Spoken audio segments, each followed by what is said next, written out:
We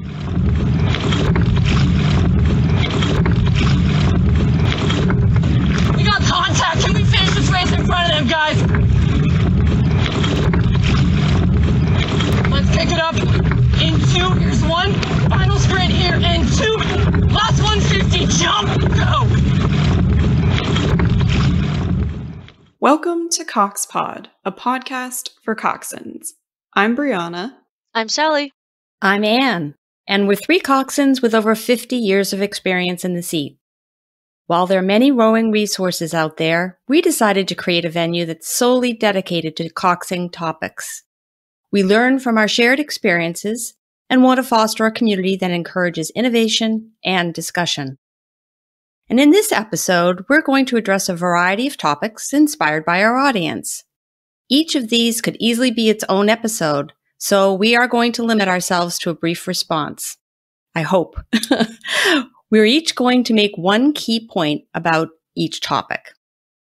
Now, a lot of these questions came from our Slack community, and there are excellent community responses to these questions already there. We encourage you to use Slack to continue the conversation after this episode and share more ideas. So kicking it right off is the first listener that we heard from on our website contact form. And this person wrote to us to ask about the linguistics of coxing, specifically as this relates to concepts like diction, tone, syntax. And something that this listener was also interested in discussing was the importance of being concise when we're speaking as coxswains. I liked the concept of being concise. And one of the joys of having an established crew is that a lot of times you can come up with sort of key phrases or one word that the crew is aware means a whole lot of other things. So, for example, one of my crews that's experienced with me, I might say something like posture, and they know precisely what that means. And that's so much fun because then you don't have to fill the air with a lot of noise. They know what that means and then they can execute that. But what I want to say is that on the other hand, it's really important with new crews that you're working with, even if they're very experienced rowers, the importance of not having a shortcut in your explanation. Really establish with clear, explicit instructions what it is that you are asking them to do or asking them to execute. I'll speak to the tone aspect a bit. In my view, one of the most important things with that is to match your tone to the workout. And I have seen this go wrong in both directions. For me personally, when I started coxing, I erred on the side of being not intense enough. And I shared in episode 8 where we talk about receiving feedback that the rowers let me know that I was not producing the necessary intensity on really serious workouts like a 2K, for example. So I learned from that. And I've also seen coxswains with the opposite problem who are too intense all the time. So if this is just a very long swing row, steady state practice, you don't need to start off the dock with your pick drill screaming and shouting at the rowers. That tone is too elevated for the environment there. And that variation in tone enables you to use your voice as an additional tool to convey to the rowers what the workout should be in that moment and its level of intensity.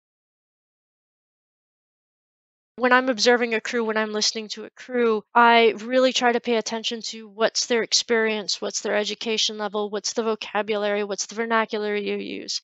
Because if I default to something incredibly Southern, like they're about as eloquent as a hog on ice, someone in Maine might not A, know what that is, or B, just start laughing at me, which has happened. Or if I say something to a Southern crew like, can't get that from here, they aren't going to know what that means or know that's a totally Mainer thing to say. It is my burden to try to express things in a way that the listener can both understand and then take action on. So I try to mirror the rower's vocabulary and accents as much as I can while still trying to be true to myself and throwing in a final line of Shakespeare in there somewhere. Our second question comes to us from Doris, who asked us on Slack, as a master's individual who relies on high school coxswains and volunteers to fill the role of coxing, how can I both be fair and effective when assigning a coxswain from the team who isn't a traditional coxswain? Doris then follows this question with, what can I do to help them overcome the initial terror and allow them to relax and maybe even enjoy a different role in the boat? When I was a master's coach, I didn't have the luxury of many regular coxswains. I had to pull from the master's team, and I did it on a rotation that was documented and publicly available. We would write down who coxed and when, and if said person could find a coxswain, their incentive was they were removed from the rotation. And then I don't want to call it a punishment because I never want to think of coxing as a punishment, but I had to set up a repercussion for when people didn't show up to practice and didn't let me know. Again, master's team, understanding everybody had lives, and 14-year-olds who occasionally went to prison in the middle of the night, and dogs that had digestive issues, and there were just sometimes it wasn't physically possible for someone to come to practice, and that was fine as long as they called or texted me prior to getting on the dock. But when they didn't do that, because we had to do this last minute shuffle, the next time they came to practice, it was known and understood they would cox. They needed to understand that there were repercussions to their actions. I wanted them to respect the energy and the effort that their teammates were putting out. This is a great conversation because every time I talk with masters groups, the big question is, how do I get a coxswain? How come we don't have coxswains? How do we cope with it? So I want to say that I suggest that a club invite any rowers that might be injured to take over the coxing role, or at least try it out for a while. Now, keep in mind, there are some injuries that can be exacerbated by sitting in the coxswain seat, but that is a really great way to have people still participate in the sport, bring their knowledge of rowing to that role, and also to have a coxswain in the seat. I'll address the part of the question about getting rower coxswains to overcome the fear and maybe even actually enjoy their time in this different role in the boat, which I think is a really admirable goal for a coach to have. In my mind, honestly, my goal was always more that these rowers, when they were in the coxswain seat, would gain an appreciation for the role. I wasn't interested in necessarily having them embrace it. If that was the outcome, that would be fantastic. But oftentimes the outcome that I observed was that these rower coxswains were amazed by how much their regular coxswains were managing when they were in the seat.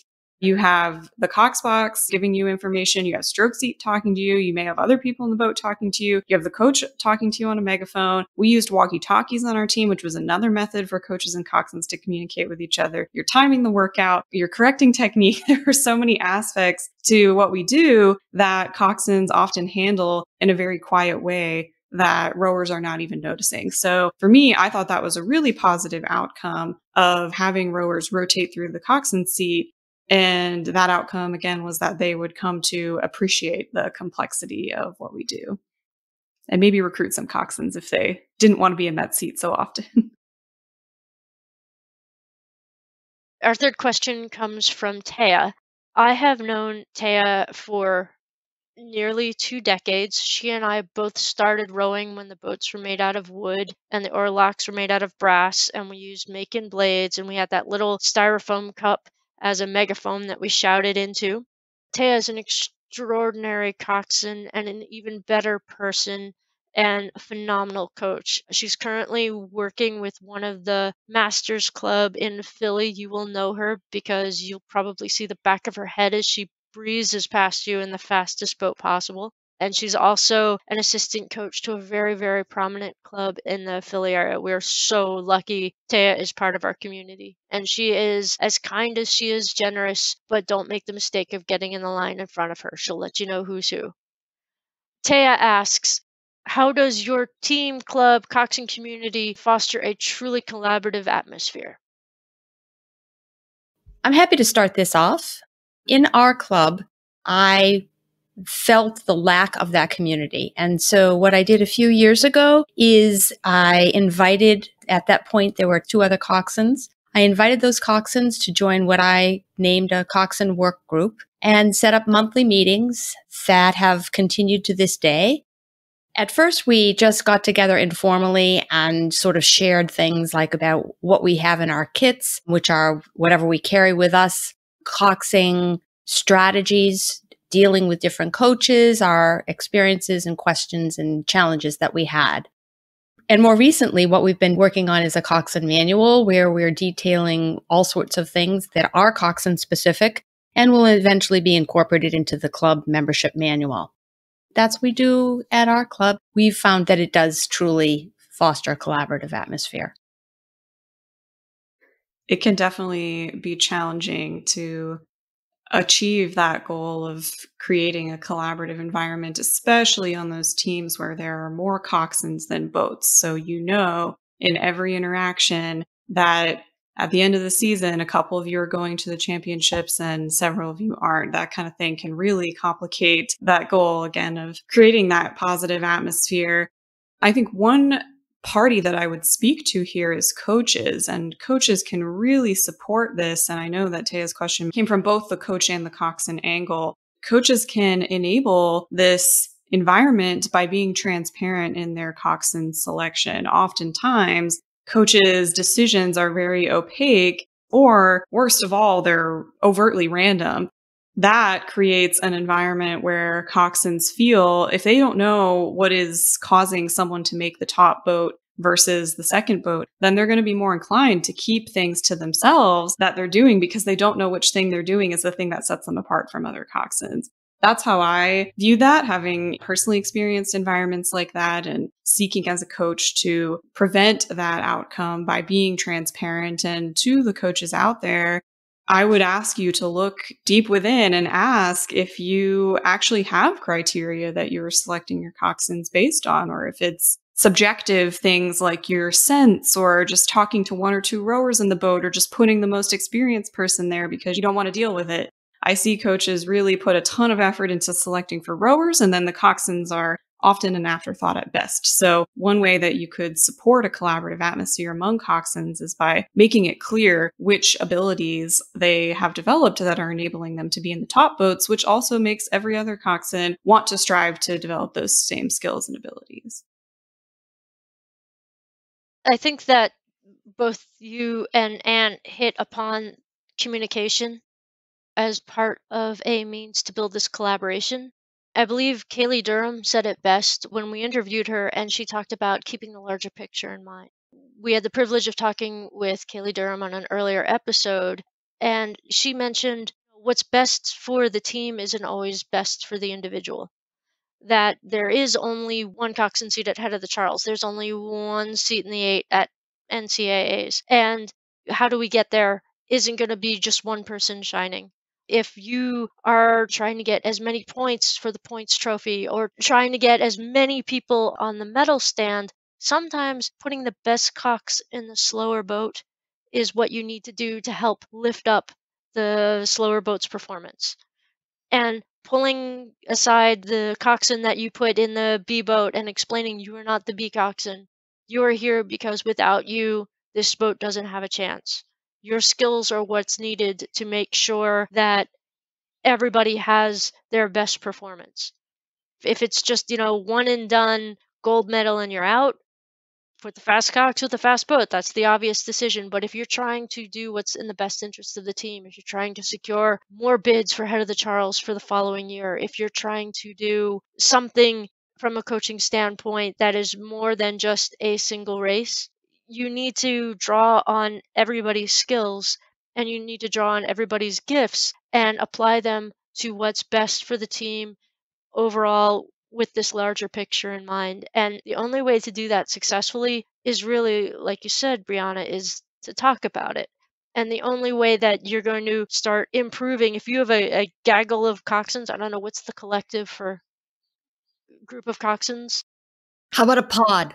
Okay, or a pod of coxswains.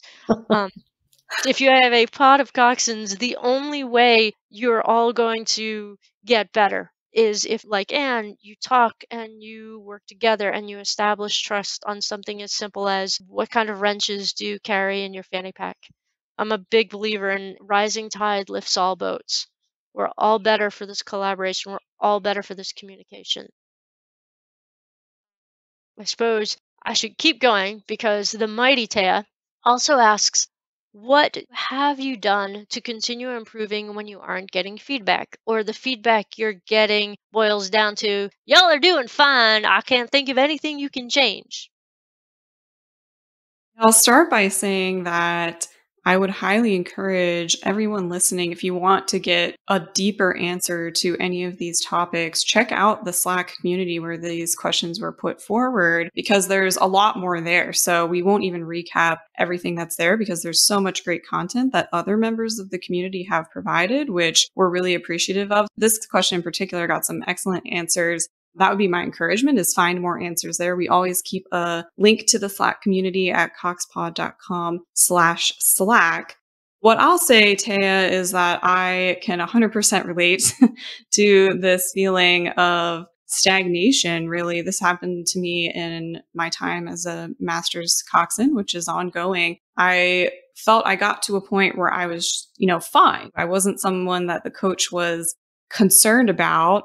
And therefore, every day went by without the coach thinking much about me or having much to say to improve my development. And you're on the same team with the same people often in the master's world. And it can really feel like you don't know how to improve from there. So I've definitely experienced that personally. And what helped me a lot was to get a broader diversity of coxing experiences. And sometimes this means you jump into that boat from a startup team that is desperately trying to put something together at a regatta, and they don't have a coxswain, but they've cobbled together the rest, and you're in some ancient heavy boat and it's taken on water as you do the row and everything's a disaster. But those experiences, honestly, even though they're not going to fast track you to the medal stand at that race, those kinds of things have made me so much more flexible. All the challenges that those experiences present have really helped me advance as a coxswain. So that was my strategy, was to kind of get out of my typical day-to-day context, get these other experiences and help those support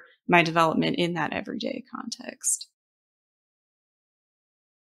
I love that response, Brianna, because I've also employed that. And I do agree that it forces you to be more creative and responsive and flexible.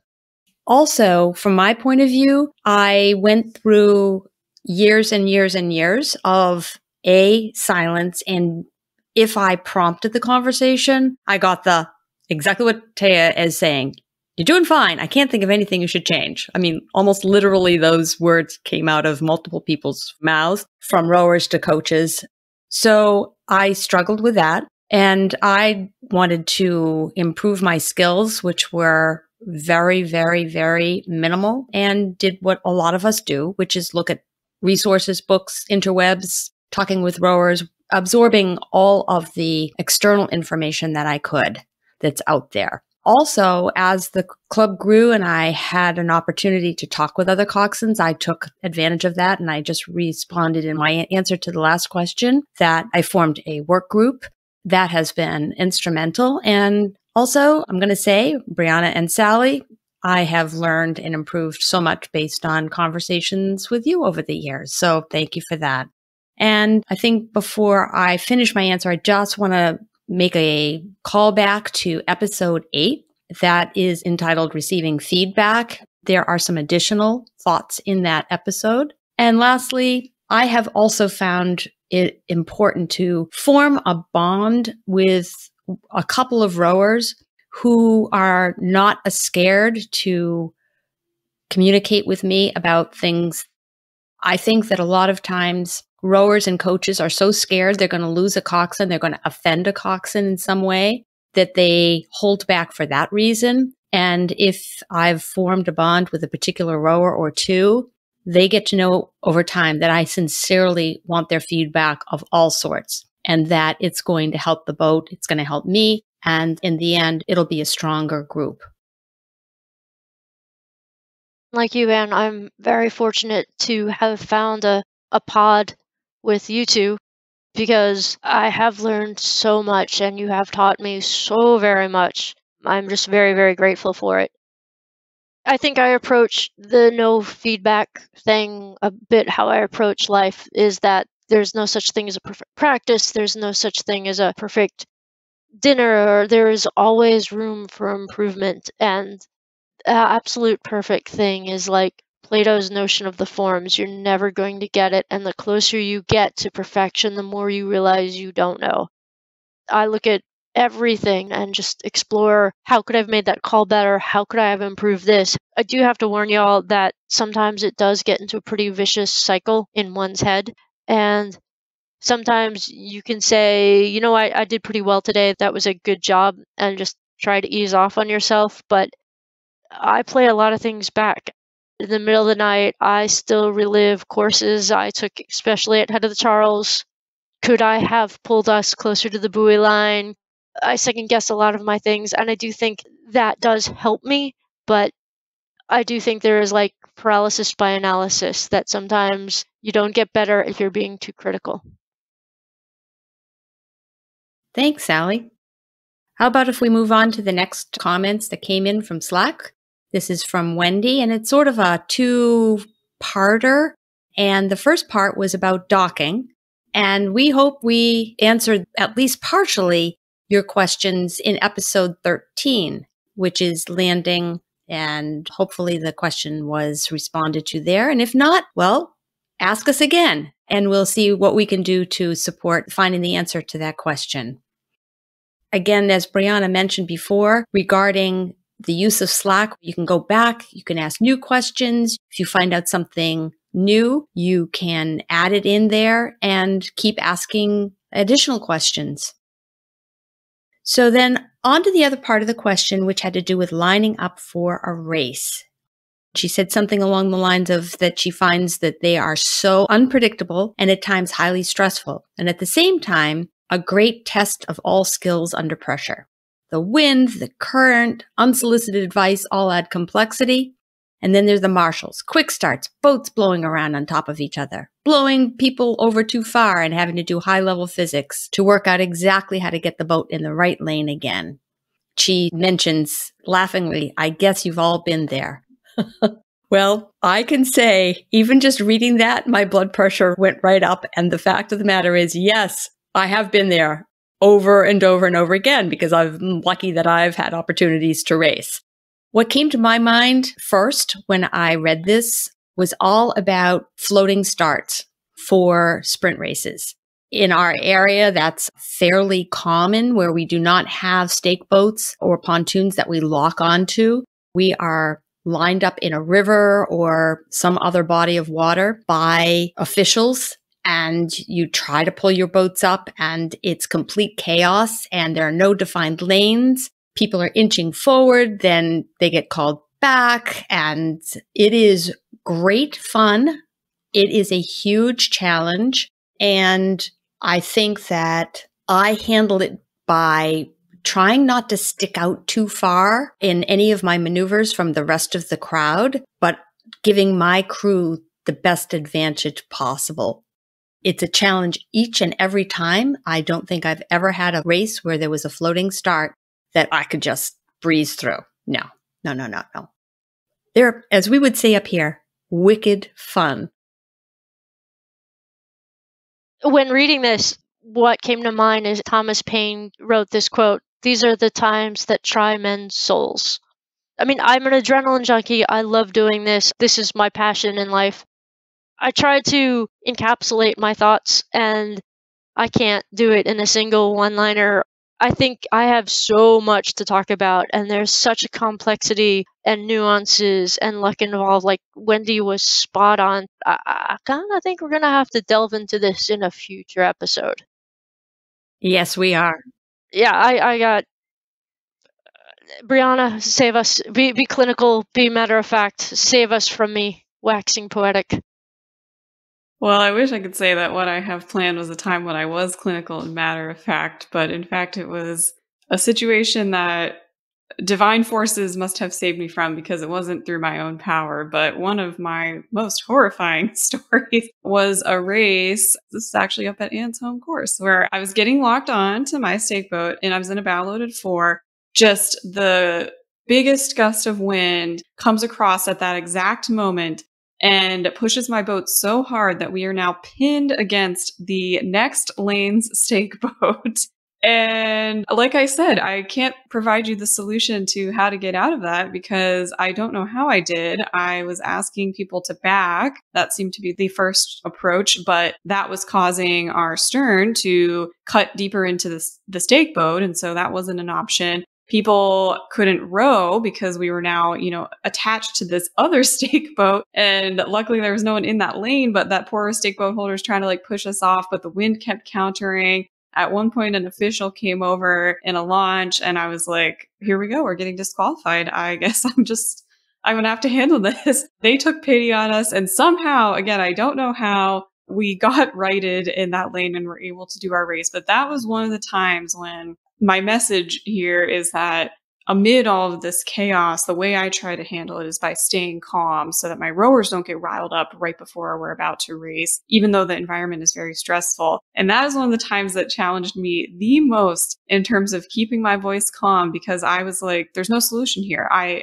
No action that I'm taking is fixing this. It is so stressful. Time is passing and you still haven't solved the problem and you don't know what next action to take. So if you're ever in something that wild, think of me. And hopefully something saved you from that as well. And on the note, again, of trying to stay calm, exactly like Anne was saying, those floating start situations that you encounter are some of the most stressful of all time. And I'll play here, I'll insert a recording I have of a sprint race where we were lining up at the start, in case you've never experienced this, or maybe it'll just remind you what this is like. And you can hear the aligning official on a megaphone kind of getting increasingly agitated. And, maybe it's not their intention to sound this way, but it's been a long day and they're just trying to get every race off on time. And you'll hear what that sounds like as they're telling each lane to adjust. And my goal when I'm in the boat in these situations is to calmly convey the key points to my rowers, again, so that we don't start the race unnecessarily agitated. So I'll insert that clip here for you guys, and then afterwards we can move on to our next question. Be sure you put a trigger warning, Brianna. Annapolis, bow pair, light pack. Bow pair. One more very light here. Arms only. And way enough.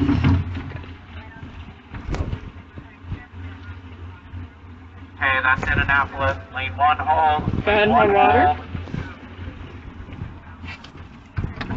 Yeah, let's keep the blades squared. Alright, 6, bow pair, take a stroke.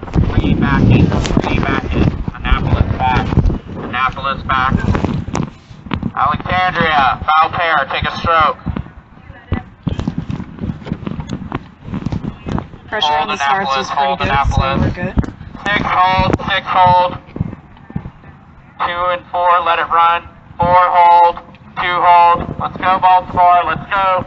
Let me get just a small tap from Lanice here, just the arms, little tap. Perfect, yep. Good.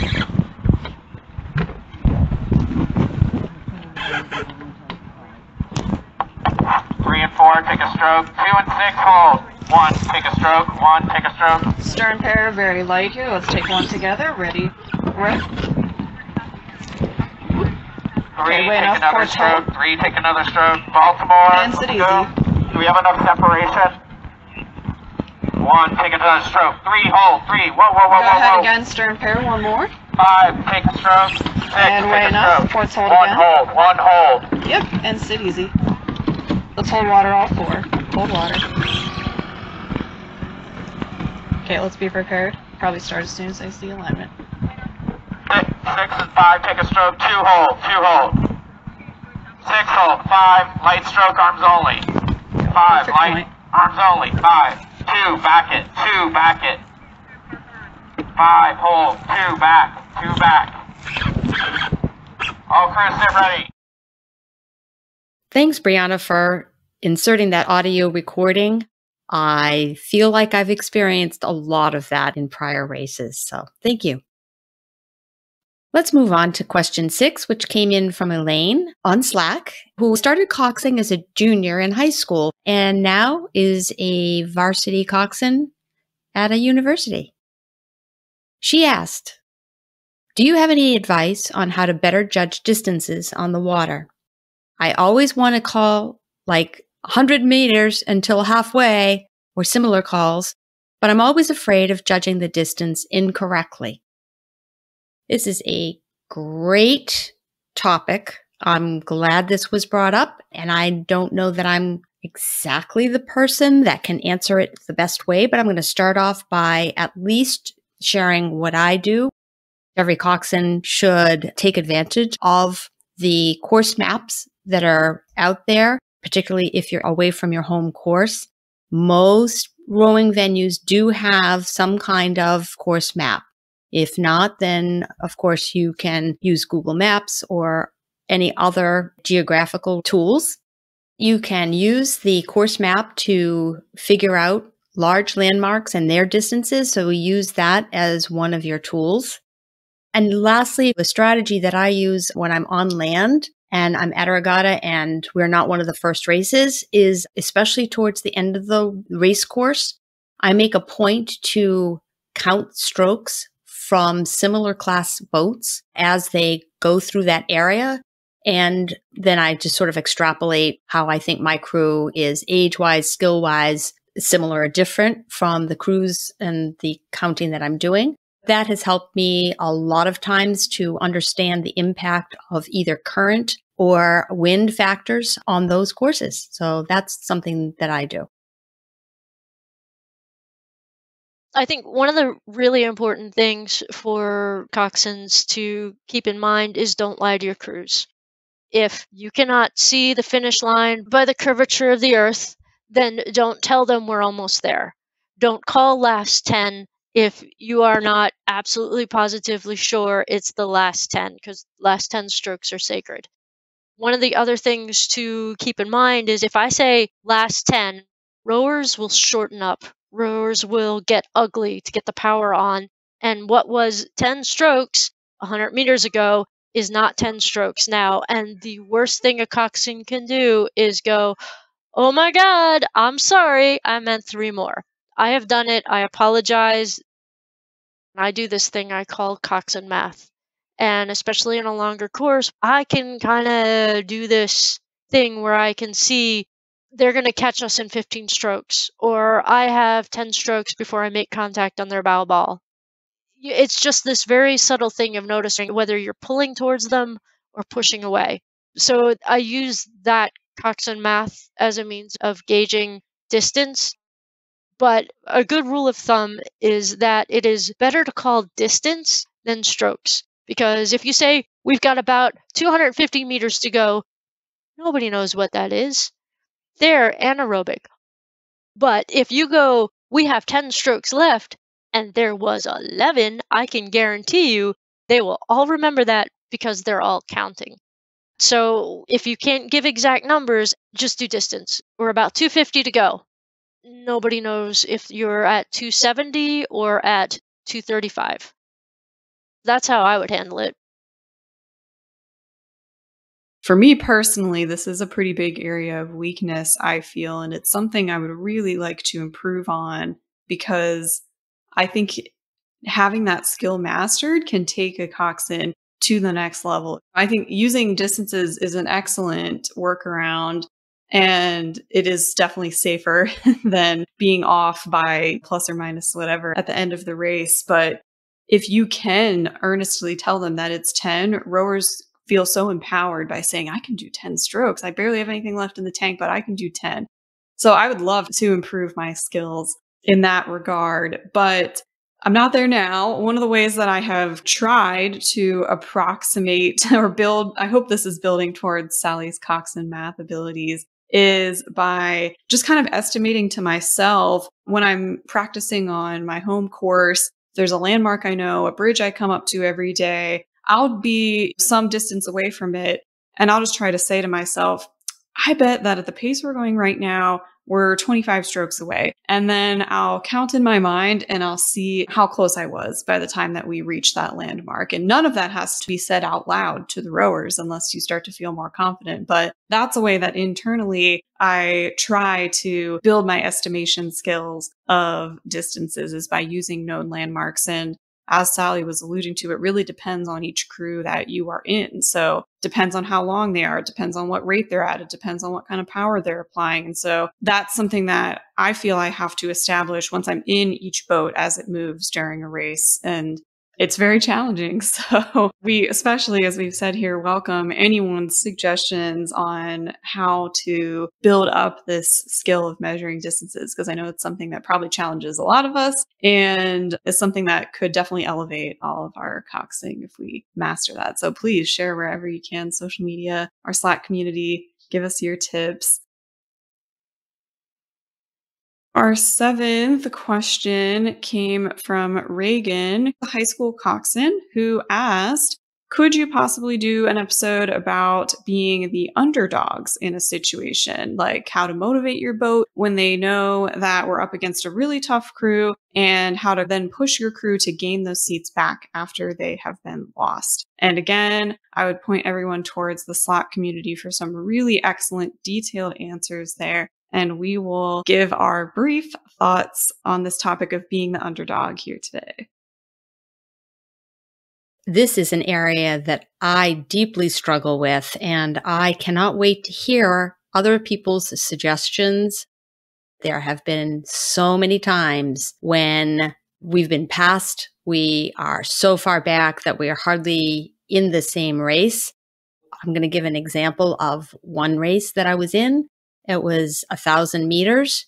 And when we were at the 500 to go, the horns were going off for all of the other boats. That is how far back we were. And I have to tell you, I was deeply unnerved at that point. I think I probably sat silent for 5 or more seconds and just was struggling about, okay, how are we going to get through the next 450 meters? So I commiserate with those of you who face this challenge and can't wait to get some more ideas. So I believe the vernacular, at least here in the States, is DFL. And when things happen, like Anne was saying, you add on DFL COE, which stands for dead freaking last, and you lose sight of the boats and or lose by COE, which is the curvature of the earth. So yeah, when you're in DFL position and COE, it's really hard to maintain that positivity and that energy, but I think that's when it's most critical. For me, as a coxswain, I'm in it to win it. Because you never know, 6th seat in the lead boat could fail a steroid test, or you could suddenly discover that the winning boat has dropped an outboard. You know, miracles happen. So I never give up, but what I do is I change the focus from, oh, we can catch them, we have contact, and I take it from being us in the thick of it to internally what's happening in the boat, because I do believe that not all victories get medals. And if you can reframe your coxing, if you can reframe the race so that what they are doing is still their best effort and they can keep their head high, that regardless of what happened in all the other lanes, they rode their best race and it's a victory for them and they can leave the water knowing that they gave it all, I think there's no shame in it. I mean, not the biggest fan of coming in COE, but that's how I try to change my coxing, and I try not to make it obvious to, like, we're 3 seats down, we're 6 seats down, we're 2.5 chapters of War and Peace down. But, like, I try to rephrase it, and then I take it from being just about how we place to what we're doing, and I transfer ownership to the individual. So if it's a novice crew and they've never done this before, I tap into their fears and remind them that, yes, you hurt, but you're choosing to do this. This is your call. This is your choice. They're challenging us. They're pushing you. Push back. Own it on this one. Make a choice here. If it's more of a status thing, I will go, I want you to think about the teammate behind you. Your teammate is doing everything they can to push us to the end of the line. Don't let them down. I need you to pull for them, pull for their work, pull for the fact that they're getting up and they're sacrificing. Don't be the one that lets your team down. You deserve to be here. This is yours. I'll do stuff like that, or like another favorite of mine is when Caesar was, and it depends again who I'm talking to, when Caesar was about to conquer Rome, he stormed the city and burned the boats so that nobody had a chance to retreat when they crossed the Rubicon. I will explain that on dry land. And then, usually at about 500 meters, when people are gasping for air, I will remind them, this is your Rubicon. This is your choice. There is no retreat. You can fight through this. You can choose to be strong or you can choose to give in, but I know that there is more to you. Pull. You have chosen this. Embrace this. This is your fight. One of my favorites is, especially with novices, I remind them, if you only had one race to define your legacy as a rower, if you had one race to carve your name into the lexicon of rowing, what will it look like? Make it that race. Make it now. Make these strokes your best strokes ever. And I want you to pull for the people coming behind you because you are a role model. Show people what grace, show people what grit under pressure looks like. I want you to stand up and earn your spot in the legacy, earn your spot in the sport. And that usually covers about 4.5 minutes. I'd like to say I genuinely and sincerely believe what I'm saying. And I really believe saying these things to draw something out of people and take it away from, you know what? Lane 3 has 6 Olympians and they have more gold medals than Pirates have plunder. So I'm not racing them. I'm racing with you, and I want to make your race the best race possible. How do I encourage you to silence the demon in your head and encourage you and the boat to become greater than the sum of its parts? I really appreciate those examples, Sally. That's, I hope, going to be really helpful to the listeners as you each find or develop your own voice. You know, for me, a call about the Rubicon is never going to be it, but for Sally, 100% works. So We're I still think friends, Brianna, even though we are still absolutely. friends. So I appreciate that you provided some actionable calls there that people can take and tweak and try out.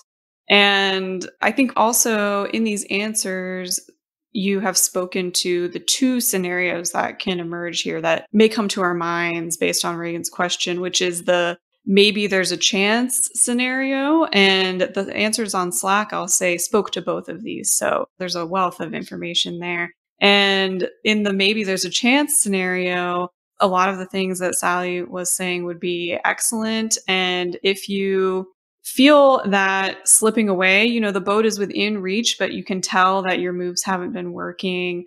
What I try to do is to say, okay, they're walking away, but I want this to be the hardest walkthrough of a boat that they have ever had to do in their lives. I want them to have to expend so much energy. They might think that they've got it and this is an easy walk.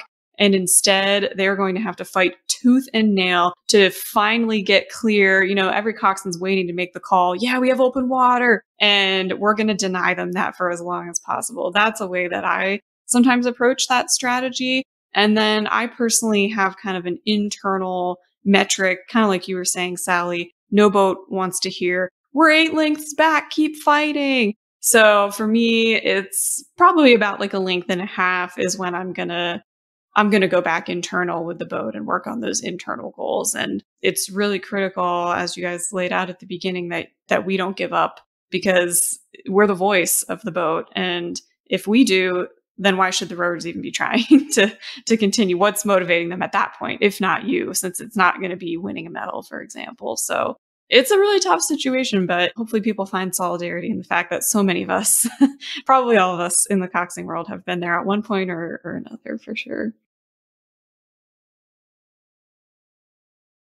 We did get a question, our eighth question, from Beth, who is a collegiate coxswain, who wanted to know some answers to the Coxswain Journal prompts that we mentioned in episode 2.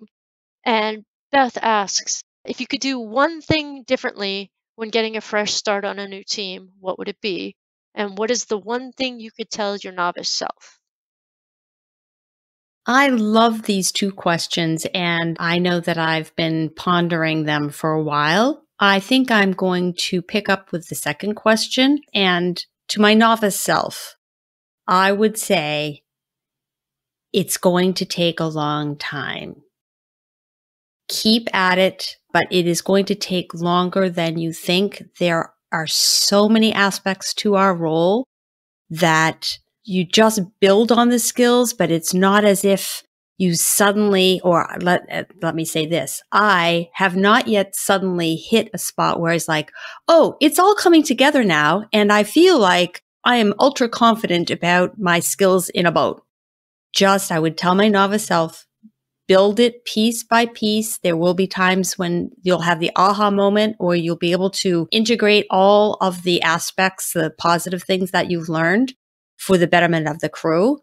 But be patient, keep your eyes and ears open, continue to reflect on how you have been doing and also what your objective is. And I think it's great to have the bar set high. I certainly have multiple coxswains that I deeply admire and aspire to be more like. I happen to work on Coxpod with two of them, but I hold them out and different aspects that they present as my goals, and I don't lose sight of that. So again, to my novice self, oh boy, it's a lot more complicated than you think right now. Stick with it. It's all worth it. How about you, Brianna? That's a really beautiful reflection for coxswains at all levels. I think I took some things from that. I'll answer the first question, which is if you could do one thing differently when getting a fresh start on a new team, what would it be? And these scenarios may happen to us. Perhaps we move to a new area. Perhaps we graduate from high school and start coxing in college. This is worth reflecting on, even if you're going to be on the same team for a long time. One thing that I would like to do personally is establish a little bit more discipline in terms of things like the difference between weigh enough and let it run, and clarifying to the crew that in one of these situations, we're just stopping. And in another one of these situations, we're going arms away, putting the handle to the gunnels, and we're waiting until I give the command to set the blades down, for example. There are times where I've been with the crew for a long time and I get a little bit lazy on those elements, or, we let it run to gunnels and a couple of the people don't do it. And, when you've been getting up every morning for hours and you just don't have the energy sometimes to establish discipline in that moment. And those are some things that I wish that I had done on previous teams that had not let get so slack, perhaps, and things that if I joined a new team, as I will be doing, those are things that I would like to establish up front. As a coxswain, to tell my novice self, like you, Anne, I would remind myself that it gets better. It's not going to be as hard. It's not going to be as miserable. It's not going to be as lonely. And on those dark days when I didn't wear enough clothes and the freezing rain is dripping down my spine, I'm laying in a puddle of water. I hope it's water. And like my cox box is out. I had the great privilege to row with several people who are no longer with us, who shared their passion and love of the sport. And when that happens, and when my cox box goes out, or break an oar lock, or someone decides to go out with sculling blades in an 8, I just think about how precious that time is and what my friends would give for that opportunity. Sometimes I just want to be angry, but like what would my friend Mary give for one more day on the river, no matter how miserable it would be, and it reshapes it for me. I need that reminder to remember how precious it is, and just to stay humble and kind, because far greater people than I am had to reach back to help me get my place, and I want to be the person that reaches back and helps people exceed my abilities. So that's what I tell my novice self. That and don't wear jeans. They're far too cold. Invest, sweetie. Invest in warmer clothes. Yes, please never wear jeans. Oh my gosh, I don't know how people cox in jeans, but some do. Well, thank you for your inspiration, Beth, to consider these questions. I think that really helped us end on a nice note here. And we had such a great time preparing for this episode, and it really speaks to the variety of listeners that we have and the questions and concerns and just points of commiseration that have come up across our different channels for communication.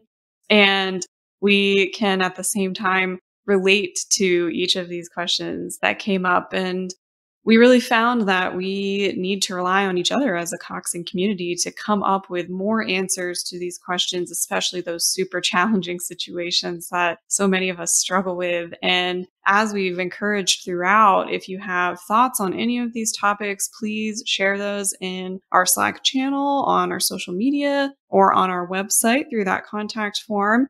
And we'd love to hear your reactions to what we covered here as well. You know, this is an opportunity for you, the listeners, to kind of drive the direction of future content. So anything here could be fleshed out into a full-fledged future episode if there's interest in that. And hearing from the community about what resonated with you the most will help us drive the course of that future content. Yeah, these answers aren't the only solutions. These are the opinions of 3 wise, sagely, and except for Brianna, gray-haired individuals. Sorry, Anne. But there are opinions, and we'd love to hear yours and your experiences. And we want to put ourselves out there that we're open and willing to be taught and instructed. And we want the benefit of your knowledge and wisdom. Yes, please. I need those answers. I need more ideas. So thank you very much for reminding us about that, Sally. Also, don't wear jeans. And yes, please keep asking questions. Many of us have the feeling that we're kind of coxing in isolation, but hopefully this and other content that we produce helps us all feel that we're not alone. And your question might get featured on a future episode of this nature. We're so excited to round up questions and do another one of these. We'd also love for you to consider supporting us on Patreon if that's of interest to you. And we're so excited to bring you more content soon. So until next time, I'm Brianna. I'm Anne. And I'm Sally, signing off for now.